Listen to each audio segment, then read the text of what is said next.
जयबा की ना जयबा। अरे पिया देवघर जयबा की ना जयबा। और ताली लग कहना है 1 2 3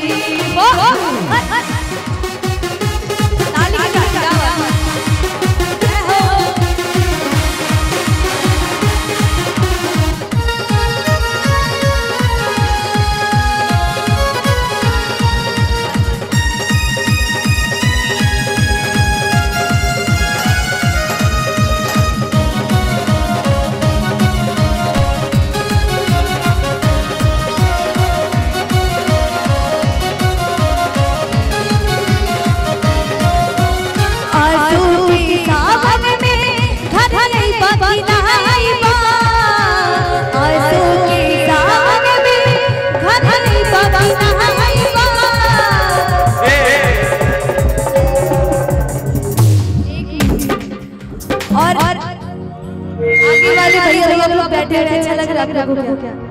बैठे बैठे अच्छा लग रहा है और थोड़ा डांस हो जाए तो और अच्छा है ना। एक बार सभी लोग मिलकर ठुमका लगा देंगे भजन भैया एक बार खड़े हो जाइए आप लोग फटाफट। पैर मेरे में जिनकी पावर है और जो लोग भोलेनाथ के दीवाने अपने अपने पैर पे खड़े होकर दिखाएंगे। अगर भोलेनाथ के दीवाने नहीं है तो खड़े मत होइएगा भैया, क्या बात है ना। और आप लोग नहीं है क्या? एक बार खड़ा होना है सिर्फ आप लोग को और झूमना है भैया आप लोग को। क्या बात है कि ये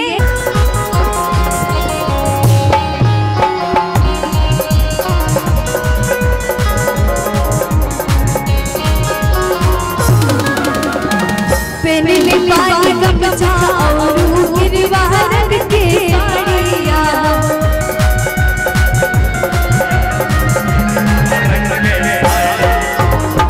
पेनले पानी गमछा और गिरवाहन के साड़िया। देवा घर जाए वाला भाई जाए गाड़िया। दिल के याद पुराना क्या हरा की झटकैया।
बिल्कुल जोरदार ऐसे मच्छर मार रहे हैं आप लोग।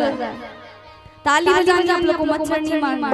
ताली कैसे बजाना है? हाथों को उठा के लंबे लंबे मलिया आप लोग ताली बजाएंगे। मलिया तांग भइले बसहा ऊत पानी से काहे के मारा लगाती से। मलिया तांग भइले बसहा ऊत पानी से काहे के मारा लगाती से।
भर जीलम जराइला बैठल बैठल आदर फरमाइला रवा दिन भर जीलम जराइला बैठल बैठल आदर फरमाइला कब छूटी आदत हाय राम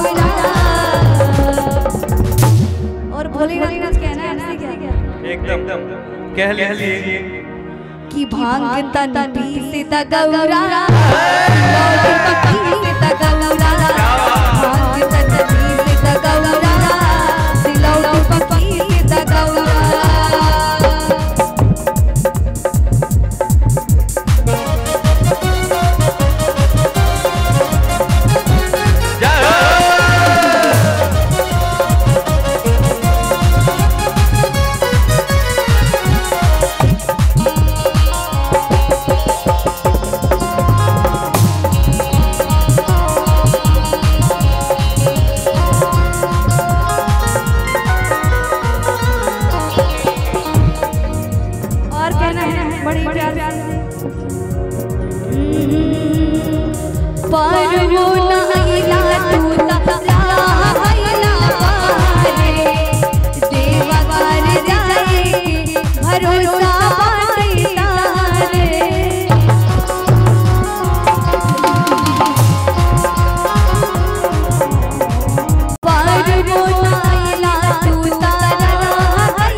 कोई भी ताली नहीं बजा रहा है और बजा भी नहीं लग रहा मच्छर मार रहे हैं उनके लिए कहना है जो ताली नहीं बजा रहे हैं अरे ताली ताली ताली बजावा भक्तो ताली जय आई बंटे द्वारी बजावा भक्तो ताली ही ताली ताली ताली बजावा भक्तो ताली जय आई बंटे द्वारी बजावा भक्तो ताली और हमारे कुंवारे भैया जितने भी हमारे आगे आगे कुंवारे भैया कोई भी ताली नहीं बजा रहा और उनके लिए कहना है कि जेकर साथ बिहाना भाई बोली बोली कर भगवान की मजा नहीं है जेकर में बोली बोली कर भगवान की क्या बात है और कहना है तो जेकर साथ बिहाना भाई जेकर साथ बिहाना भाई शादी हो जाए जेकर साथ बिहाना भाई शादी हो जाए कि आजा खुला है दरवाजा भिखारी पर आजा जाएगा तू राजा आजा आजा आजा खुला है दरवाजा भिखारी पर आजा बन जाएगा तू राजा तो क्या करना पड़ेगा तो दोनों हाथ उठा के एक हमारे भैया लोग बहुत मेहनत कर रहे थे जैसे बहुत बजा रहे हैं एक बार जोरदार ताली हो जानी चाहिए सभी की तरफ से क्या बात है और अब इन लोगों को एक ब्रेक दे रही हूं मैं और आप लोग को ताली बजानी है मैं देखना चाहती हूं यहाँ इतने सारे भक्त लोग पूरे बाजू में पावर भरा हुआ है अगर आप लोग के बाजू में पावर है तो ताली बजा के दिखाएंगे सभी लोग दिखाएंगे और धीरे से कोई नहीं बजाएंगे जोरदार ताली बजाएंगे और कहना है दोनों हाथ उठा के भैया एक मिनट आप लोग एक ब्रेक और आप लोग को ताली बजानी है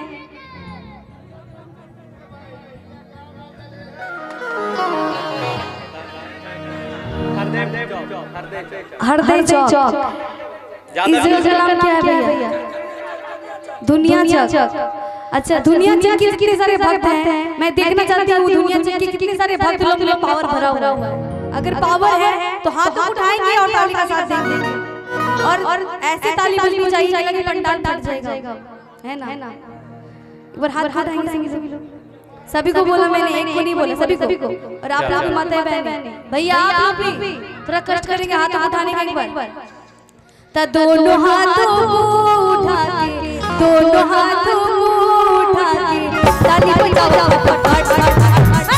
दोनों हाथ उठा के ताली बजाओ दोनों हाथ उठा के ताली बजाओ